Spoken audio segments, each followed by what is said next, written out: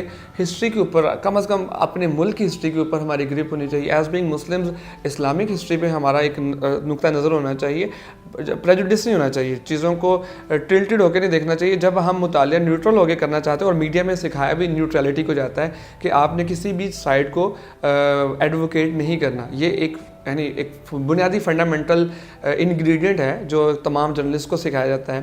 اور جب in process سے آپ گزرتے ہیں, آپ چاہے ایک کتاب ایک حق میں لکھی گئی ہے, تاریخ کے ایک کتاب ایک خاص ہسٹری کو شو کر رہی ہے, تو آپ کا یہ رائٹ ہے کہ آپ کسی اور رائٹر کی بھی اسی اسپین آف ٹائم کو بھی اسٹڈی کریں, سو دیٹ کہ آپ انالائز کر سکیں کہ اس نے یہ باتیں کی ہیں. این ممکن ہے وہ نظریہ ضرورت کو فالو کر رہا ہو, این ممکن ہے کہ حقائق کچھ اور ہوں. تو حقائق کو جاننے کے لیے ایک جرنلسٹ کی جو حص ہے وہ ایکٹیو ہونی چاہیے. آپ کہہ رہے ہیں کہ یہ سب کچھ اتنا محنت طلب بھی ہے, ڈیفینیٹلی ٹائم کنزیومنگ ہے, ڈیفینیٹلی انٹرسٹ کی بات ہے, انٹرسٹ کی بات, عادت کی بات ہے, پڑھنے کی عادت. ہمارے یہاں پہ اسٹوڈنٹ کو تو پڑھنے کی عادت رہی یہ بہت نہیں بڑا ڈیلیما ہے. میں آپ کو انٹرسٹنگ فیکٹ بتاؤں کہ المیہ تو یہ بھی ہے کہ اساتذہ سے پوچھا جائے کہ آپ نے سال کی کتنی بکس پڑھی ہیں, تو شاید 10 پروفیسر بیٹھے ہیں اور وہ شاید بتائیں کہ شاید 2 1 وہ بھی سلیبس کی, یا شاید وہ بھی نہیں. انفارچونیٹ ہے. اور اگر ہم دنیا کے اندر کامیاب لوگوں کا انالیسس کریں تو ان کا پتہ چلتا ہے کہ ان کی تو ریڈنگ ہی بہت زیادہ ہے. مطلب کہ اگر ہم بل گیٹس کی بات کریں اور ایپل اسٹیو جابس کی بات کریں, وہ دنیا میں نہیں ہے, لیکن اگر ہم ان کی آٹو بایوگرافی دیکھیں تو ان کی 35 کتابیں ایک منتھ کی ہیں. ایگزیکٹلی. تو جب ہم ایک انٹرپرینور کی لائف کو دیکھتے ہیں, وہ اس کا کام ٹیچ کرنا نہیں ہے, اور ایز بینگ مسلمز تو ہماری جو پہلی آیت تھی اقرا ہے, پڑھ. ایگزیکٹلی. تو ہم تو پڑھنے سے عاری نظر آتے ہیں. انفارچونیٹلی اساتذہ جو ہیں وہ اپنی ذمہ داری کو اتنی ایمانداری سے ٹرانسفر نہیں کرتے, اور طالب علم جو ہیں وہ نوٹس لیتے ہیں, اور اساتذہ بھی وہ نہیں نوٹس میں سے چند ایک سوال بناتے ہیں, آپ اوپن سپیس چھوڑتے نہیں ہیں. تو اسپیسیفک ایجنڈا پہ جاتے ہیں بچے, پھر ان خاص اسپیسیفک سوالوں کو تیار کرتے ہیں, میکانزم بن جاتا ہے, اور بچے ہمارے نکلتے ہیں. ڈگریاں ہیوی ہوتی ہیں, جب انٹرویو میں بیٹھتے ہیں تو پتہ چلتا ہے یہ تو اندر سے. ہاں, یہ ڈلیما ہے پروفیسر, اور یہ بات بہت ہی الگ سے ایک ڈبیٹ ہے کہ ذمہ دار اسٹوڈنٹ ہے, ذمہ دار معاشرہ ہے, ذمہ دار ریاست ہے, ذمہ دار سرکار ہے, ذمہ دار ٹیچر ہے. کون ہے ذمہ دار؟ ایک بات. اور دوسری بات یہ ہے کہ اگر اس کو ٹھیک کرنا ہے تو کہاں سے ٹھیک کرنا ہے, کب ٹھیک کرنا ہے, کس نے ٹھیک کرنا ہے, اور کیسے ٹھیک کرنا ہے. یہ بہت ایک دوسری ڈبیٹ ہے. آپ سے ہم یہ جاننا چاہ رہے ہیں اب کہ آپ بتائیے کہ آپ اپنے لیے اب اگلے 5 سال کہاں دیکھتے ہیں اپنے آپ کو؟ آپ سے پچھلے سوال کے میں جب بات کر رہا تھا تو نالج کی طرف میں نے آپ کو بتایا کہ جن لوگوں نے نالج کا ساتھ پکڑ لیا اور فوکس ہو کے آپ نے ایک ڈائریکشن پکڑی اور اس ڈائریکشن کے ساتھ اپنے نالج کو انہانس کیا اور امپلیمنٹ کیا, وہ لوگ زیادہ کامیاب ہیں. اور میرا اگلا پڑاؤ بھی اگلے 5 سے 10 سالوں کے اندر یہی ہے کہ مجھے اپنی ایکسپرٹیز کو یوٹیلائز کرنا ہے ان ڈائریکشنز میں جن ڈائریکشنز میں اب تک میں اپنے آپ کو ریڈ کر پایا ہوں, جسے کہتے ہیں سیلف ایویلیویشن کر پایا ہوں کہ یار I think this is the purpose. یہ 2-3 مقصد ہے میری زندگی کے جو اللہ تعالیٰ نے مجھے ان کاموں کے لیے پیدا کیا. میں فرسٹ آف آل یہ سمجھتا ہوں کہ اللہ تعالیٰ نے مجھے یہ صلاحیت دی ہے کہ میں لوگوں کو اچھا آئیڈیا دے سکتا ہوں. دوسری چیز میں یہ سمجھتا ہوں کہ اللہ تعالیٰ نے مجھے یہ صلاحیت دی ہے کہ میں لوگوں کو موٹیویٹ کر سکتا ہوں. یہ صلاحیت میں سمجھتا ہوں بہت کم لوگوں, میں نے اتنے قابل لوگوں کے لیکچر اٹینڈ کیے اور میں جب انالیسس کرتا ہوں تو مجھے لگتا ہے مجھے تو کچھ بھی نہیں آتا, اتنے قابل لوگ میرے ارد گرد موجود ہیں. اور جب میں ان کی امپیکٹ کو دیکھتا ہوں اسٹوڈنٹس کے اوپر اور ایون سوسائٹی کے اوپر, تو وہ امپیکٹ مجھے کم نظر آتا ہے. اور as compare to myself میں دیکھتا ہوں میرے میں اتنی قابلیت ان کے مقابلے میں نہیں, میرا اتنا نالج وسیع نہیں ہے, اور میری بات کہنے سے یا میری بات کنوے کرنے کے انداز سے زیادہ لوگ میری بات توجہ دیتے ہیں. دوسری بات یہ ہو, اور وہ اس چیز کو انفلوئنس کے طور پہ لیتے ہیں. دوسری بات تو لگا یہ کہ this is a field where I need to polish myself more. اس میں کچھ انٹرنیشنل لوگوں کو بھی فالو کرتا ہوں. موٹیویشنل اسپیکر کے طور پہ آپ نے کہا اپنے آپ کو دیکھتے ہیں, اور آپ سمجھتے ہیں کہ یہ اسٹرینتھ آپ کے اندر ہے, یہ کوالٹی خوبی آپ کے اندر ہے کہ آپ ایک اچھے اور بڑے ایسے موٹیویشنل اسپیکر بن سکتے ہیں کہ جو کہ امپیکٹ کرے. اس کے علاوہ میں اپنے آپ کو سمجھتا ہوں کہ میں ایک اچھا ٹرینر, ان 10 سالوں میں میں نے قدم بڑھائے ہیں ٹیچنگ سے ٹرینر کی طرف. کس قسم کی ٹریننگ میں؟ لائک میری فیلڈ کمیونیکیشن ہے, تو I do conduct training sessions on communication, on anchoring. Now I am designing some of the sessions on entrepreneurship skills, ادھر ریلیٹڈ ٹورڈز مینجمنٹ اور ادھر ریلیٹڈ ٹورڈز لیڈرشپ. لیڈرشپ مجھے بہت fascinate کری. جب میں لیڈرشپ کی طرف اسٹڈی کرنا شروع کیا تو مجھے لگا کہ لیڈرشپ ایگزیبٹ کرنے کا نام ہے, پڑھنے کا نام لیڈرشپ نہیں ہے. آپ بہت ساری کتابیں لیڈرشپ پہ پڑھ لیں تو آپ لیڈرشپ, جب تک آپ اپنے اندر وہ ٹریٹس ڈیولپ نہیں کریں گے لیڈرشپس والے, تو آپ اچھا لیڈر نہیں بن سکتے. آپ کا یقین یہ ہے کہ وہ جیسے ایک زمانے میں ہوا کرتا تھا کہ جی امیر ہونے کے 10 سنہری اصول, اور وہ کتاب جو ہے وہ چھوٹی سی کتاب 10 روپے میں ملتی تھی. بالکل آپ ایسا ہرگز نہیں سوچتے, اور نہ ہی آپ اس پہ یقین رکھتے ہیں. آپ اگر ان تینوں چاروں شعبوں جو کہ آپ کو لگتا ہے کہ آپ کی اسٹرینتھس ہیں, ہم پروگرام کے آخری حصے میں 1-2 منٹ ہیں, آپ کی اسٹرینتھس ہیں, یہ بتائیے کہ ان میں سے ایک چوز کرنا پڑے اگر, تو کس کو چوز کریں؟ میں ٹریننگ کو چوز کروں گا. ٹریننگ کو چوز مجھے لگتا ہے اللہ تعالیٰ نے مجھے ڈلیور کرنے کے لیے پیدا کیا ہے, اور اب تک جتنا تھوڑا بہت لرن کیا ہے میں اسے اچھے سے ڈلیور کر لیتا ہوں. تو میں آنے والے کچھ سالوں میں ایک میرا ڈریم ہے, اور وہ ڈریم یہ ہے کہ پاکستان میں یوتھ اس وقت سب سے زیادہ ہے, اور پاکستان کے اندر ٹیکنیکل ایجوکیشن کمپیریٹیولی کا میں دنیا کے ساتھ ایک ایسی نیٹورکنگ کرنا چاہتا ہوں کہ جہاں لائک جاپان ہے, لائک کینیڈا ہے, لائک ڈینمارک ہے, اور ڈفرینٹ ایسے دنیا کے ممالک جہاں پہ اسکلڈ لیبر کی ضرورت ہے, اور پاکستان جہاں کے اکانومک کرائسس سے گزر رہی ہے, اور ایک عام بندہ اپنی زندگی بدلنے کی کوشش کرتا ہے لیکن اسے اتنے ایونیوز نہیں ملتے. تو میرا یہ ویژن ہے کہ میں جو تدریس, ٹریننگ اور یہ جو اللہ تعالیٰ نے مجھے جس شعبے میں رکھا ہے, میں اس شعبے کے ساتھ ساتھ کچھ ایسی نیٹورکنگ ڈیولپ کر پاؤں, ایک ایسی ہیومن ریسورس کمپنی ڈیولپ کر پاؤں جس کی سرٹیفکیشن دنیا میں مانی جائے, اور اس سرٹیفکیشن کے بعد وہ جو لوگ اس پروسیس سے گزرنے کے بعد ان ڈیسٹینیشنز کو اویل کریں, تو ایک ایسا فنڈ جنریٹ ہو کہ وہ اپنی ارننگ کا 1% 2% back to the society return کریں, اور ایک ایسا کلیکٹیو فنڈ ہو جو آنے والے جو ینگسٹرز ہیں جو افورڈ نہیں کر سکتے اس کا استعمال کریں. اچھا پروفیسر, آپ نے ابھی اپنی گفتگو میں کچھ دیر پہلے کہا کہ جی کامیابی کے لیے ایک تو یہ ہے کہ آپ اپنی زندگی کے گولز سیٹ کرتے ہیں جو کہ آپ نے سیٹ کیا ہے جی. دوسرا پھر آپ نے کہا کہ اس کی امپلیمنٹیشن کی منصوبہ بندی کرتے ہیں. بالکل. میرا آخری سوال آج کے لیے آپ سے یہ ہے کہ ویسے تو گپ شپ کا اور بھی بہت ارادہ ہے اور انشاءاللہ یہ سلسلہ چلتا رہے گا. کچھ آپ سے سوال کیے ہیں, کچھ آپ جیسے اور دوستوں سے اور سوال بھی ہو سکتے ہیں. یہ بتائیے گا کہ کیا آپ نے اس کی منصوبہ بندی کر لی ہے یا یہ ابھی صرف ڈریم ہے؟ میں آپ کو بتاؤں کہ آج سے 10 سال پہلے تو یہ بھی نہیں تھا, آج سے 15 سال پہلے تو یہ بھی نہیں تھا. میں یہ سمجھتا ہوں جیسے میں نے ایک شعر بولا تھا کہ حالات و واقعات آپ کا وزڈم کھولتے ہیں, آپ کی دانائی, آپ کی حکمت عملی چینج ہوتی ہے. شاید 10 سال پہلے تو میں ٹیچنگ کی طرف آنا ہی نہیں چاہتا تھا, اور میڈیا سے ٹیچنگ کی طرف آنا, اور ٹیچنگ کے پہلے 6 سال تو بس تدریس ہی ہوئی ہے, مائنڈ کے وہ دریچے کھل نہیں پائے. لیکن پچھلے 4 سالوں کے اندر مجھے لگتا ہے کہ میں نے اپنے آپ کو جاننا شروع کیا ہے. میں نے جو سیلف ایکسپلوریشن کا جو جرنی تھا نا, اسے میں نے اس کی پہلی سٹیپ کو میں نے پکڑ لیا, اور جب میں نے وہ پہلا سٹیپ پکڑا اور تو میں نے کچھ اپنی ذاتی حیثیت میں ہاتھ پاؤں مارنے شروع کیے اپنا ٹیسٹ کرنے کے لیے. تو وہ جو میں نے ایک اپنی ذاتی حیثیت میں پرائیویٹ سیٹ اپس کے اندر جا کے ٹریننگز دینا شروع کی, اور میرا ان ٹریننگز کے بعد لوگوں نے بڑا پازیٹیو فیڈ بیک دیا کہ آج کی ٹریننگ سیشن سے میں نے یہ اسٹرینتھ آپ سے یہ لے لی ہے, تو مجھے لگا یار میں نے کچھ ڈیلیور کیا. تو منصوبہ بندی جس کی وجہ سے میں یونیورسٹی کے اندر سے باہر نکل گیا. میننگ کہ آج مجھے مختلف یونیورسٹیز ٹریننگ سیشنز کے لیے بلاتی ہیں, مختلف لوگ کبھی اسٹریس میں ہوتے ہیں تو وہ مجھ سے گفتگو کرتے ہیں. مجھے انیشلی یہ سمجھ نہیں آتا تھا یہ مجھ سے گفتگو کیوں کرتے ہیں, لیکن with the passage of time جب دوستی بڑھی تو پھر انہوں نے کہا یار کہ جب ہم آپ سے گفتگو کرتے ہیں نا تو ہم کسی نہ کسی طرح اپنا کتھارسس کرنا چاہ رہے ہوتے ہیں اور پازیٹیو ڈائریکشن لینا چاہ رہے ہوتے ہیں. ہمیں آپ پہ ٹرسٹ ہے, آپ ہمیں نقصان نہیں پہنچائیں گے. تو مجھے لگا کہ یار سم ہاؤ اور دا ادر ریزن کہیں نہ کہیں اللہ تعالیٰ ایک نیٹ ورکنگ ڈیولپ کر رہا ہوتا ہے, اور وہ نیٹ ورکنگ کہیں نہ کہیں ڈائریکشن بھی لے رہی ہوتی ہے.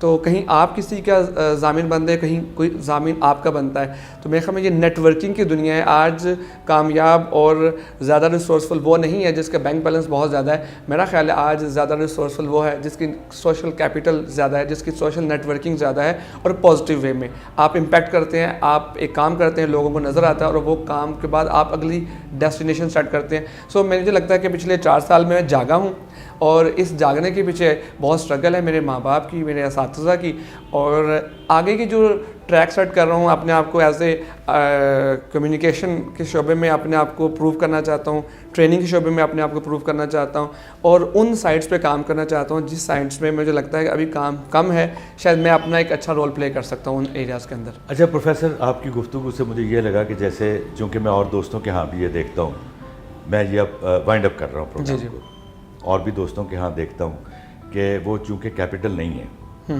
کیپٹل کو جنریٹ کرنے میں بھی ابھی بہت سکسیس شروع میں نہیں ہو رہی, تو ایک دوسرا فینومینن ایمرج کر رہا ہے. وہ یہ ہے کہ شاید نیٹ ورکنگ ہے نا جو, وہ اس بات کا باعث بنتی ہے, یا باعث بننا چاہیے ہے, یا شاید باعث بن سکے, جس کے لیے یہ کوشش کی جاتی ہے. آپ سے گپ شپ کا بڑا اچھا لگا, بڑا مزہ آیا. انشاءاللہ کبھی دوبارہ موقع ملا تو اس سے علاوہ اور بھی آپ کی ڈفرینٹ ڈائمینشنز پہ ہم بات کریں گے. Thank you very much.